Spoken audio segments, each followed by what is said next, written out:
दोस्तों, नए भारत का एक वीडियो देखिए। बुलडोज़र के साथ सीआरपीएफ के जवान दिख रहे हैं आपको। ये फोर्स आई थी इन छोटे छोटे बच्चों का स्कूल तोड़ने के लिए।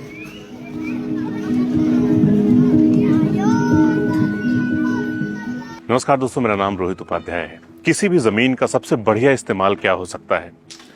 वहां पर एक स्कूल बना दिया जाए। आप जो मेरे पीछे जगह देख रहे हैं, ये टूटी फूटी जो चीजें देख रहे हैं, यहाँ पर कभी एक स्कूल हुआ करता था जिसे दिल्ली प्रशासन ने ये कह करके तोड़ दिया कि ये स्कूल जो है वो इलीगल जमीन पर बना हुआ है। मामला ये है कि दिल्ली के यमुना खादर इलाके में फ्लाईओवर के नीचे फ्री में एक स्कूल चलता था। दूसरों के घरों में काम करने वाली वर्कर्स, यमुना के किनारे खेती करने वाले मजदूरों के बच्चे इस स्कूल में पढ़ते थे।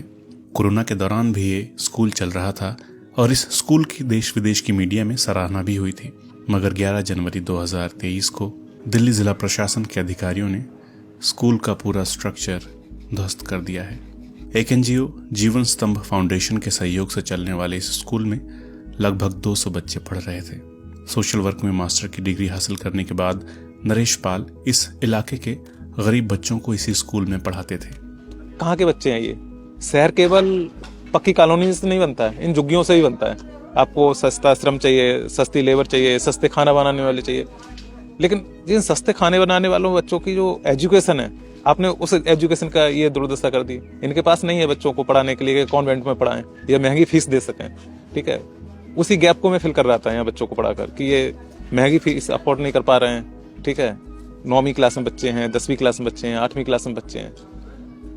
आए दिनों इनके साथ समस्या आती रहती है एजुकेशन को लेकर। फिर एक तरफ होता है कि भारत का एजुकेशन रेशियो क्यों नहीं बढ़ रहा है, कैसे बढ़े।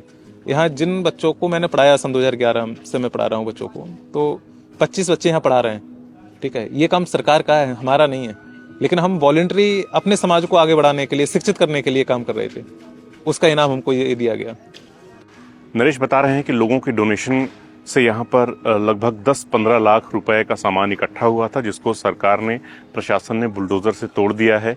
और ये सामान हटाने की भी इजाज़त नहीं दी गई, पहले से कोई नोटिस नहीं दी गई। सिर्फ 2 घंटे की मोहलत इन लोगों को मिली थी अपना सामान हटाने के लिए। सभी वॉलंटियर्स जो यहाँ पढ़ाते हैं, बच्चे पढ़ने आते हैं, वो रो रहे थे, चीख रहे थे कि सर हमारा स्कूल छोड़ दीजिए, लेकिन उन्होंने एक भी नहीं सुनी। स्कूल का सारा सामान तोड़ दिया गया है। यहाँ पर किताबें बिखरी पड़ी हैं, पोस्टर बिखरा पड़ा हुआ है। यहाँ पर छोटे छोटे बच्चे थे, उनकी कुर्सियां जो है तोड़ दी गई हैं।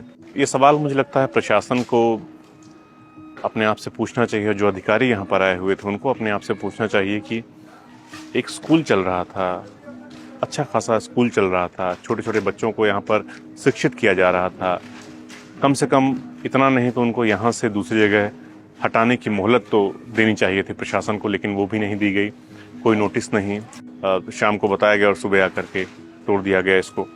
एक आम धारणा है कि जो झुग्गी झोपड़ियों में रहने वाले बच्चे होते हैं, जो लड़के होते हैं, वो सब चोर चक्के होते हैं, जेब कतरे होते हैं। और जब उनको पढ़ाने की कोशिश कर रहा है कोई शख्स, उनको ये सिला मिला है सरकार की तरफ से। हमारे जो भी डाउट्स होते थे, ऑनलाइन क्लास नहीं हो पाती थी तो क्लास में डाउट नहीं हो पाते, वो सर हमारे क्लियर करते थे यहाँ पर। और पढ़ने आते थे हम रोज़ रेगुलर, और यहाँ पर कंप्यूटर हम लोगों को सिखाते थे, जिससे कि हम अपना चला सके कहीं पर बैठकर, कोई दुकान, कोई भी कुछ कारोबार कर सकते हैं। जो यहाँ पे स्कूल चलाने वाले थे उनको ये बात पूरी तरह से पता थी कि ये जो ज़मीन है उनको खाली करनी है, लेकिन एटलीस्ट खाली करने की मोहलत तो मिलनी चाहिए। और इतना बड़ा स्ट्रक्चर, इतने समय में ये तैयार हुआ था स्कूल, उसको हटाने के लिए कम से कम हफ्ते भर का भी समय दे देते तो मेरे ख्याल से वो अपना सब हटा ले जाते थे और उनको प्रशासन को तोड़ने की ज़रूरत नहीं पड़ती। और प्रशासन के कहने पर ही, उनके जानकारी में ही ये स्कूल चल रहा था, इसको ज़मीन दी गई थी, यहाँ पर मिट्टी डलवाई गई थी। ये सब सरकार के प्रशासन के जानकारी में हुआ था और बहुत सारे मीडिया हाउसेज में इसको कवरेज भी मिली थी स्कूल को। लेकिन उसके बाद भी अगर ये तोड़ा जा रहा है तो बहुत बड़ा सवाल है कि ऐसा क्यों किया गया इनके साथ में। और जो भी मैं तो कहूँगा कि जो भी अधिकारी इसके लिए जिम्मेदार हैं, उनके खिलाफ जो है कार्रवाई होनी चाहिए और उनसे पूछा जाना चाहिए कि भाई आपको क्या दिखा नहीं चाहिए कि यहाँ पे एक स्कूल चलता है, छोटे छोटे बच्चे पढ़ते हैं, अंडर प्रिविलेज्ड जो बच्चे हैं वो शिक्षा ग्रहण करने की किसी तरह से कोशिश कर रहे हैं, और उनके स्कूल को तोड़ना कितना गलत काम है, कितना बड़ा पाप है ये। कि आपने बिल्डोजर किस पे चलाया? बच्चों की एजुकेशन पे बिल्डोजर चलाया। कौन सा बड़ा, क्या यहाँ कितनी बड़ी कॉमर्शियल एक्टिविटी हो रही थी। मानवता को शर्मसार करने वाली चीजें हैं। और कहते हैं आदमी का गला काटना, इससे बड़ा गला का क्या कटेगा कि छोटा बच्चा है जिसको अच्छी एजुकेशन अगर मिल जाए तो ऐसे हमको सेटअप तैयार करने की जरूरत नहीं है। मेरे लिए जरूरत नहीं है, मेरे बहन भाई नहीं पढ़ रहे थे इधर, इस कम्युनिटी के बच्चे पढ़ रहे थे। शुरुआत का कारण यही है कि जब मैं इस कम्युनिटी में रहकर पढ़ा तो मैंने चाहा कि मैं इस कम्युनिटी के लिए कुछ डोनेट करूं। पैसे से नहीं, अपने श्रम से मैं डोनेशन कर रहा हूं।